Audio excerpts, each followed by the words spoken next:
Bem, hoje com o fundador da Agromove e consultor de mercado, Alberto Pessina, para a gente falar um pouquinho de mercado da pecuária bovina no Brasil, diretamente ligado à produção de grãos, soja, milho, porque tem tudo, caminha tudo junto, né, Pessina? Bom dia.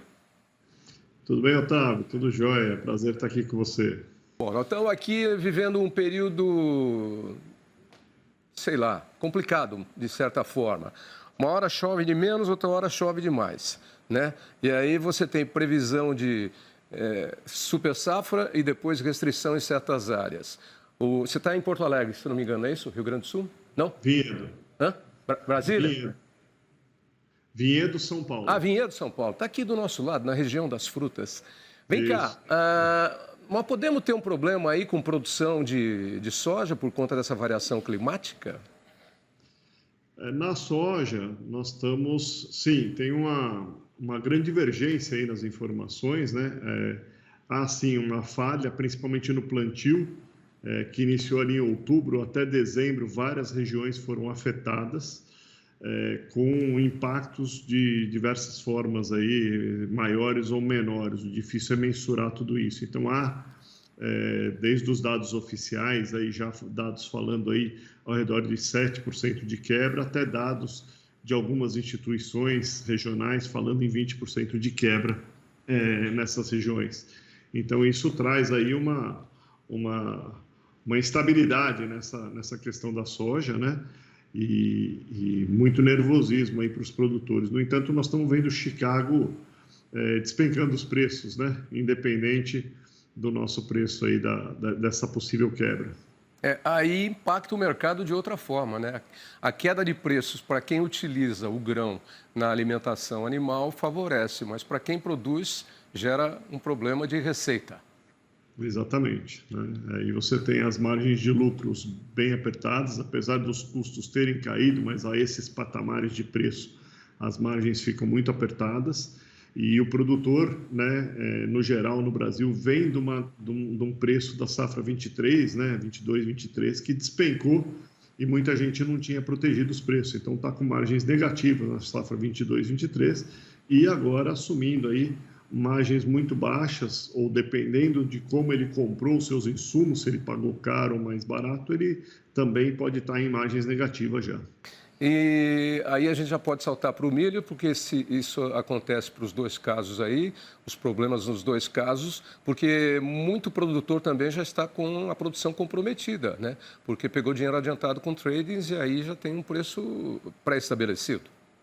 Exatamente, né? Então ele assumiu alguns compromissos de entregar a safra, que pode ter uma quebra, né? Então ele talvez tenha dificuldade em cumprir com a quantidade que ele assumiu.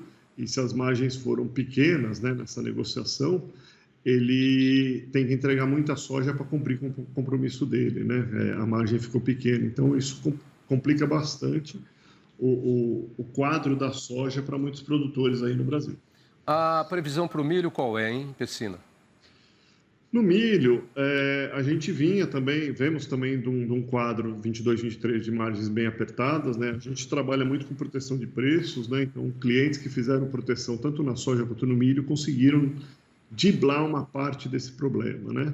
Agora, quem não fez e ficou acreditando em altas mais fortes aí, tomou realmente prejuízo na safra 22, 23. O que acontece é que no milho houve aí um quadro invertido, né? Como o milho estava com preços muito baratos, o produtor da primeira safra aqui, que ela ocorre mais na região sul, sofreu muito sofreu não, ele desistiu de produzir a safra de milho e migrou para a safra de soja, né? As áreas dele. Então, além disso, nós temos o atraso para a segunda safra do plantio de milho, porque a safra de soja atrasou muito por causa desses problemas climáticos que estenderam-se até dezembro, então tem várias regiões aí com atrasos, com replantios, e então nós vamos ter um início da safra de milho, safrinha, né, de milho atrasado, o que coloca ele numa janela também complicada. No entanto, os preços do milho subiram muito na Bolsa, né? Sim. Então, isso melhorou muito a margem do milho, né? A margem do milho, se a gente considerar que não vai ter uma quebra, se ele não tiver um problema de produção, e produzir com esses patamares de preço para vender, ele está com margens muito melhores, né?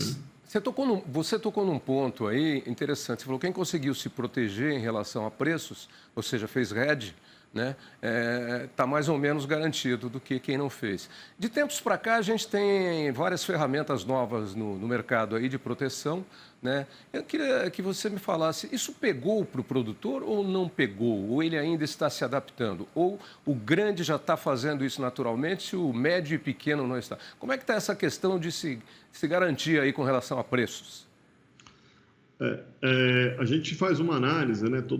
O pessoal que vem se comunica com a gente acaba fazendo uma pesquisa, a gente vê que, no geral, a produção pecuária, milho e soja, estão aí com ao redor de 15% a 20% dos produtores utilizam alguma ferramenta de proteção. Uhum. E aí não estamos falando somente em mercado futuro, mas também o próprio boi a termo, o frigorífico, ou a trading como uma trava de uma parte da produção, né?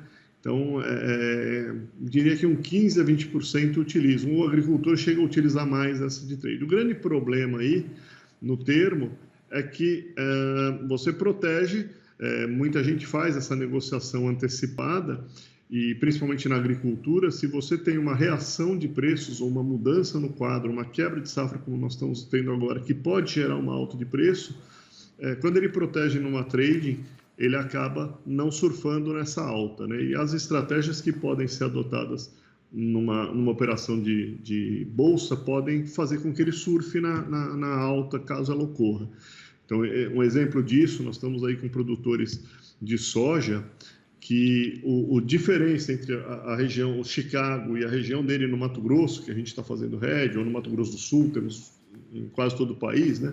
Ela estava muito aberta, que a gente chama de diferencial de base, isso, né? A diferença entre essas duas regiões, historicamente, estava muito aberta. Isso quer dizer o quê? Se ele vendesse na trading, ele estaria assumindo um preço muito baixo que não estavam pagando o normal dessa diferença, né? Estavam pagando uma diferença muito baixa porque a safra era alta, então as tradings estavam batendo no produtor. E nós montamos uma estratégia de fazer essas travas na bolsa. Então, nós pegamos aí, quando o mercado estava $31, hoje está 27,5, né, $31, nós montamos operações de trava para ele. O que tenderia a acontecer? Essa diferença tenderia a fechar. O que está ocorrendo? Está fechando. A soja regional dele não está caindo mais tanto, porém a soja Chicago caiu muito. Caiu aí de 31 para 27, já são $3,5, né? Então caiu $3,5 e na região dele caiu pouco. Então o que aconteceu? Ele acabou recebendo uma parte desse recurso via bolsa e na região dele caiu pouco, perto do que estavam ofertando no começo da safra para ele. Então ele está se beneficiando dessa diferença, e se ele fizesse isso numa trade, não, ele teria feito apenas a trava no preço que ofereceram lá atrás, que é muito similar ao preço que estão oferecendo hoje para ele. Daí a importância de você fazer um planejamento e ter várias ferramentas atuando a seu favor, né? Não com aquela regra básica da economia, não deposite todos os ovos numa cesta só, porque se cair, quebram todos e você perdeu. Então é bom você fazer mercado futuro um pouco, é bom fazer com a trade um pouco, é bom ter um pouco para você poder especular no mercado spot, se você tiver preços, enfim, é preciso fazer essa administração correta.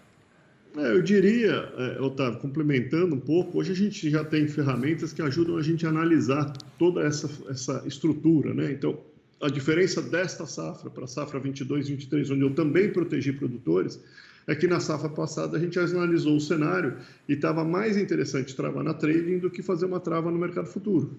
Então, nós travamos na trading e quem achou que ia subir, nós montamos uma estratégia de alta.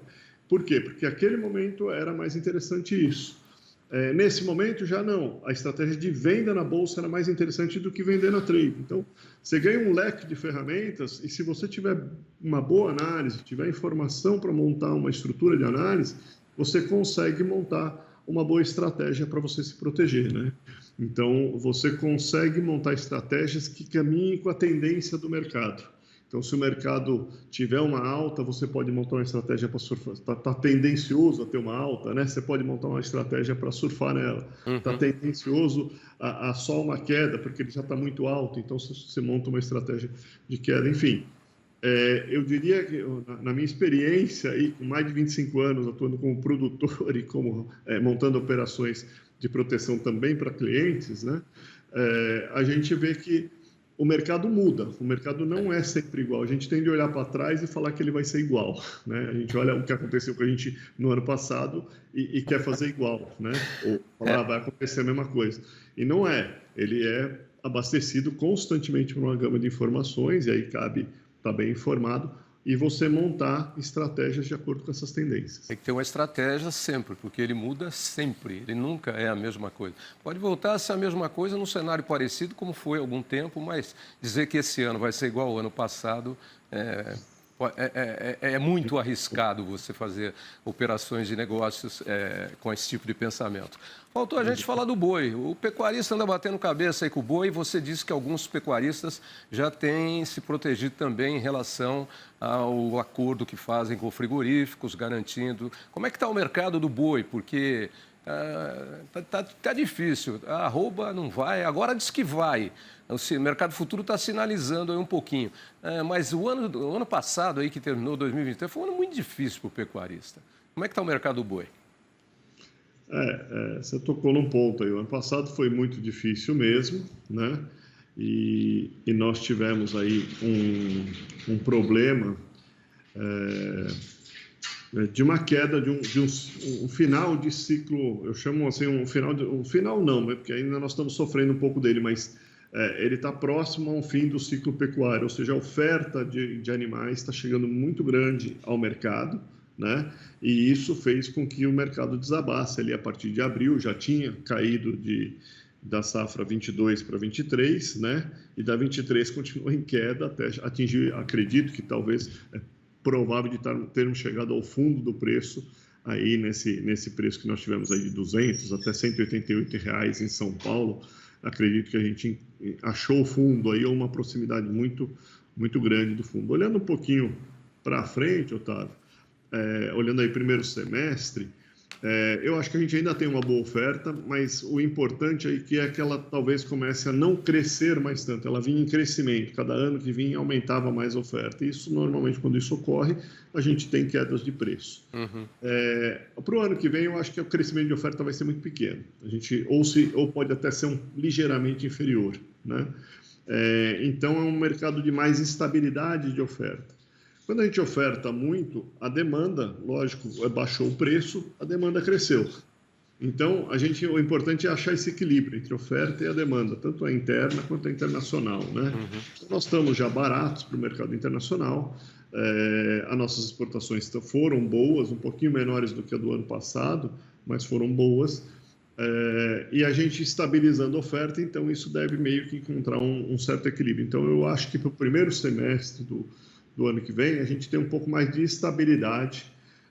Sim, vai oscilar? Vai, mas não cair 30 e poucos % como caiu, né? Vai cair menos, pode cair um pouquinho menos, subir também não muito, mas ele é um pouco mais estável. Nós ainda devemos ter uma oferta ali a partir de abril, maio, então podemos ter quedas ali, talvez de 10% aí do preço, um pouquinho mais, um pouquinho menos, né? Não tem uma precisão, mas talvez alguma quedinha de preço para depois do segundo semestre vir melhorando, começar a recuperar um pouquinho.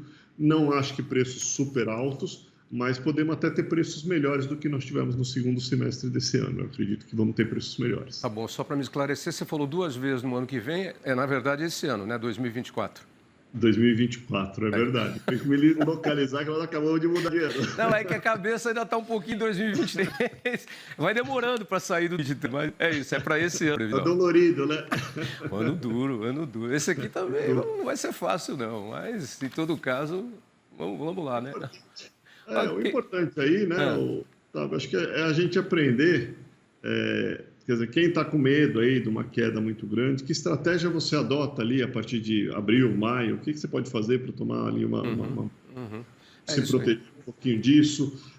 No segundo semestre, está revisando, como eu disse para você, a gente faz uma análise mediante alguns dados, mas isso vai sendo abastecido dia a dia, né? Então, a gente tem que estar revisando esse cenário para ver se os fundamentos que a gente está voltando para uma possível alta no segundo semestre vão começar a ocorrer. Então, o monitoramento dessa estrutura oferta já não crescendo tanto, demanda estável, sendo boa, né? Esse monitoramento ele é muito importante para que a gente vá gerenciando essa estratégia e as estratégias que a gente pode adotar. É legal. Tem um slogan do canal de notícias do nosso grupo, que é o Band News, que eu gosto muito. Qual que é, João? Em quantos segundos que eles falam? Em 20 segundos tudo pode mudar. Que é o slogan que o Band News usa, tanto o Band News TV quanto o Band News Rádio. E é verdade, em 20 segundos tudo pode mudar, né? E se alguém ainda duvida disso, veja aí os acontecimentos recentes que nós tivemos no mundo, em função, não em 20 segundos, mas em tempos curtíssimos aí com relação à Covid-19, que provocou um verdadeiro terremoto no mundo inteiro. E nada mais é como era antes, depois da Covid-19. Mudou. Você, inclusive, estaria aqui no estúdio falando comigo, teria vindo de Valinhos. Bem pouca gente hoje vem aqui no estúdio, porque eu me lembro que no começo, nos primeiros dias, nas primeiras semanas, para botar a gente no ar, nós apanhamos, porque os sistemas estavam em evolução para isso, mas não estava 100%. Então, o que a gente tomava de rasteira, meu amigo, hoje não, hoje está tranquilo, está sincronizado, está online. De vez em quando dá um piripaque ou outro, mas hoje a coisa se estabilizou. E foi necessário isso, a adaptação, e sempre pronto, porque pode mudar de novo também, em 20 segundos, como diz a turma nossa do Band News. Pecina, muito obrigado pela participação. Para quem quiser saber mais sobre você, seu planejamento, sua consultoria, qual é o endereço de internet?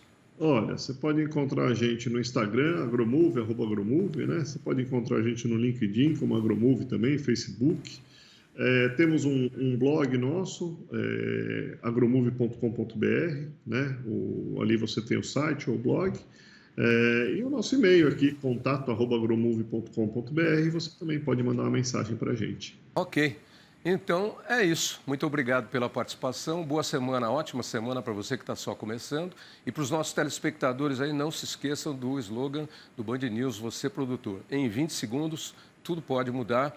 Ou como já dizia aquela música do Milton Nascimento, também sucesso com Elis Regina, nada será como antes.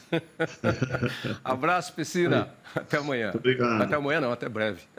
Um abraço e um bom ano para vocês, para toda a audiência aí, né? Para todo mundo.